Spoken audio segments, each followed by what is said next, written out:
Hi friends, నేను మీ దీపిక. ఈరోజు మనం ప్రిపేర్ చేసే కర్రీ వచ్చేసి దొండకాయ మసాలా అన్నమాట. దానికి కావాల్సిన విధానాలు చూద్దాం రండి. అయితే నేను కొన్ని పల్లీలు అనేది తీసుకున్నాను. కొంచెం వేగిన తర్వాత మీరు ఎండు కొబ్బరి అనేది వేసుకోండి. మీరు ఎండు కొబ్బరి కాకపోతే పచ్చిది కూడా వేసుకోవచ్చు, నో ప్రాబ్లం. మళ్ళీ తర్వాత నేను కొన్ని 2 యాలకులు 2 లవంగాలు అనేది తీసుకున్నాను. మీరు నువ్వులు కూడా తగినన్ని వేసుకోండి.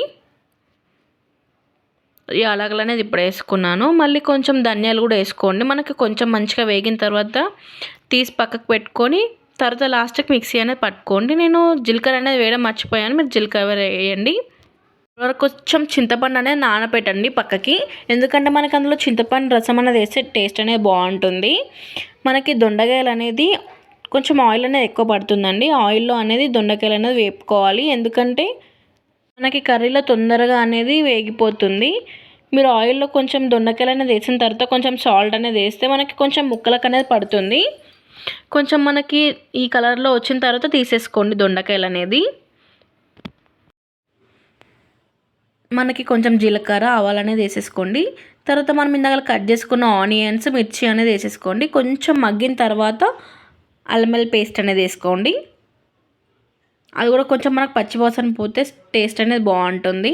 తర్వాత కొంచెం పసుపు అనేది వేసుకోండి. తర్వాత మనం ఇందాకలా మిక్సీ పట్టుకున్న పేస్ట్ అనేది వేసేసుకోండి. మనం చింతపండు కూడా నానబెట్టుకున్నాం కదా ఇందాకలా, అది కూడా వేసేసుకోండి. కొంచెం మనకు నూనె పైకి తేలే వరకు ఒక 2 మినిట్స్ అలా పెట్టండి.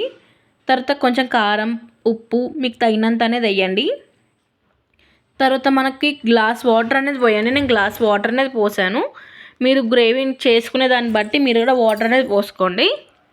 కొంచెం మనకు అది గుమగుమల అంటే ఇట్లా మరుగుతున్నప్పుడు దొండకాయలు అనేది వేసేసుకోండి. అయితే నేను కొత్తిమీర కూడా వేసుకున్నాను, ఎందుకంటే మనకి ఫ్లేవర్ అనేది బాగుంటుంది కాబట్టి మధ్యలోనే. ఇలా చేసుకుంటే మనకి దొండకాయ మసాలా కర్రీ వచ్చేసి చాలా బాగుంటుంది. నేను కూడా ఫస్ట్ టైం ట్రై చేశాను, చాలా బాగా వచ్చింది. మీకు నచ్చినట్టయితే ప్లీజ్ సబ్స్క్రైబ్ చేయండి.